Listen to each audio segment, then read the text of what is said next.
This is going to be our first test, or first video of Now turn right onto Long John Drive. Of full self-driving.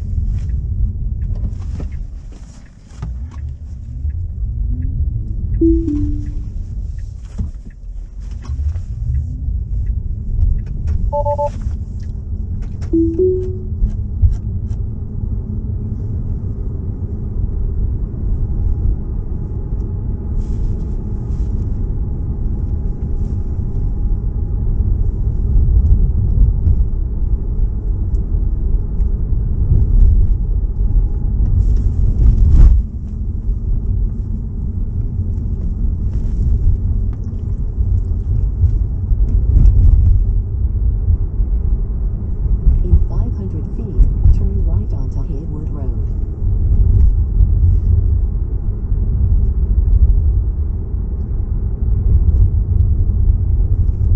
Now turn right onto Haywood Road.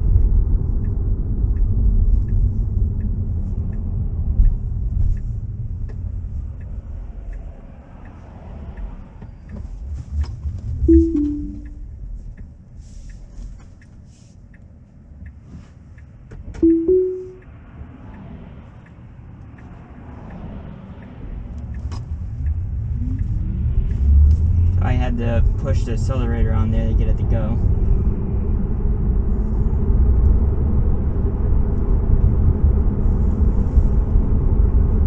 Hope this isn't in the way too much.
Smooth deceleration.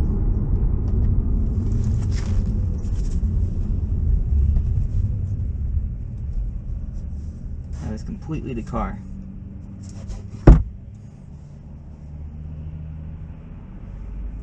And you can see my feet are moved back. So as soon as it turns green, it's gonna go forward.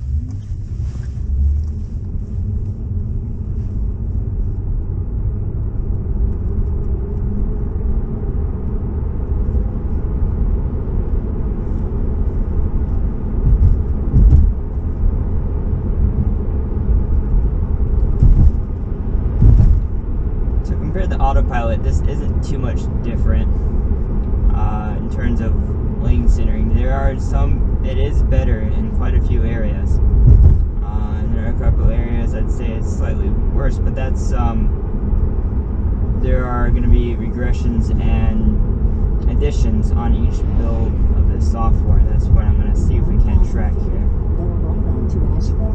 For instance, this right here thinks it's a stop sign on the road here. Autopilot did the same thing, but I suspect due to the training, this is what's so fascinating about this software, because it's going to be able onto Asheville Highway. it's going to be able to see how it does here. I need to watch it.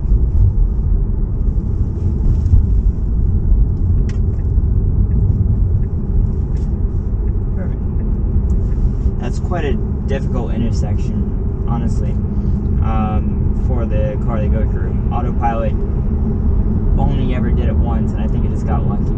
So Full Self-Driving is clearly better at that intersection than Autopilot was.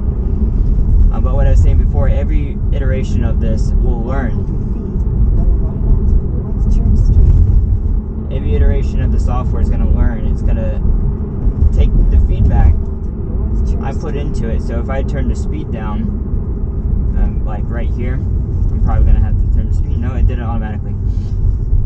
In my case, I wanted to actually bump it up to 25 in here. Most people do 30 in this spot. But,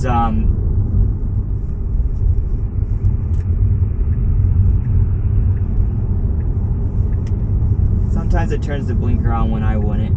For instance, now. What I'm probably going to do is have the car accelerate faster. This is human driving. Because now we're in the right lane. The stoplight above up here that just turned red, I have to get on the left lane that turns right there for the direction I'm going. So as a human, you would just accelerate quicker, get in front of this car on the left here, and go. The car is probably just going to go really slow and not get in front. So I'm actually manually overrating. And the car is... was going to do it, it was being extra cautious though. I overrode it there. I was going to stop here at this stoplight. The key game here is Tesla's being extra cautious with this software. So we have to be extra cautious as well when we're doing this testing. So I have to make sure, is it going to turn right here? And it is. Yeah, is it going to do it? Now turn left onto 6th Avenue West. It's going to do a left turn here. And that's how I would normally turn into this turn here. And it's going to come to a stop at the stoplight. You can see I'm not pressing the pedal at all. As with normal autopilot, you always have to be aware that the car is not a self-driving car. It might look like it, but essentially it's just controlling the pedals and everything. Think of it like a child right now. Would you trust your child driving your car? Maybe in a few years of it gaining data and learning, it will. But a computer will learn much quicker than a human can. So if your teenager took 4 years plus to learn how to drive, the computer's probably going to take half that amount of time. Because it has millions of what we would call good drivers giving it data constantly.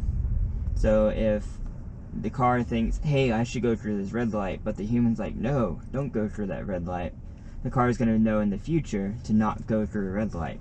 So that's how Tesla has trained these systems to essentially keep the car doing what a human would do. It has a bunch of humans telling the car what to do. In my case here, they fixed it. So it used to be that they, oh no, it went back.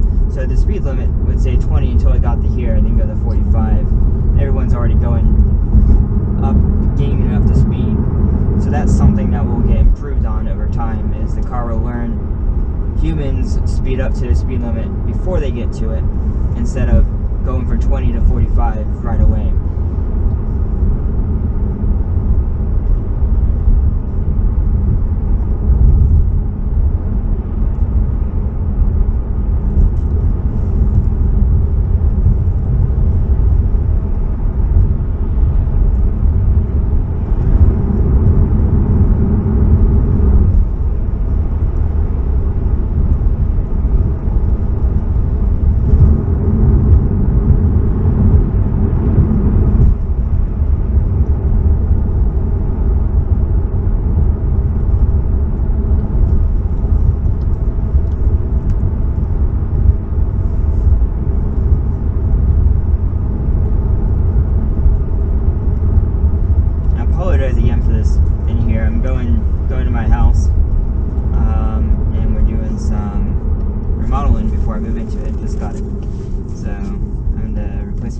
around, and had that stuck in there from the store.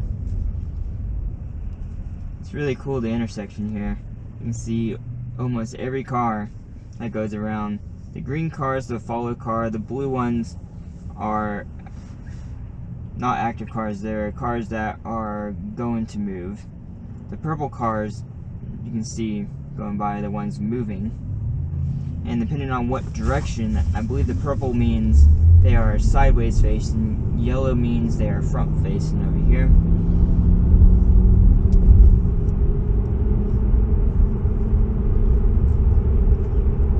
Gotta make sure I'm paying attention here. Unfortunately, it doesn't make a common mistake. This lane over here, human drivers make this mistake all the time. If they get in this lane, don't realize it's a turn lane for the mall right here, and then they have to swerve over. I've seen people cut off, go through this intersection right here, and cut people off to get out of that lane. So we're gonna stay here in this lane until it gets on the highway, then I'll bring you back once we're off the highway.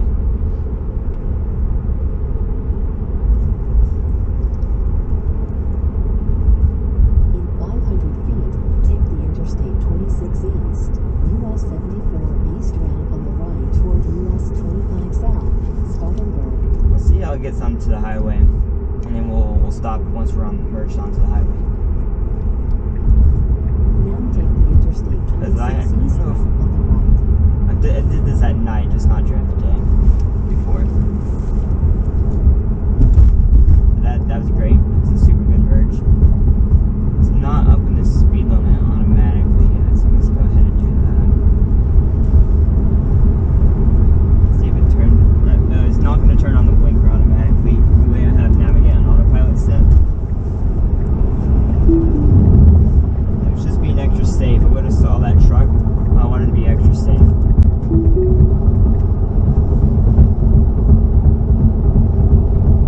So the way I have Navigate on autopilot set, currently the current build of, you'll see the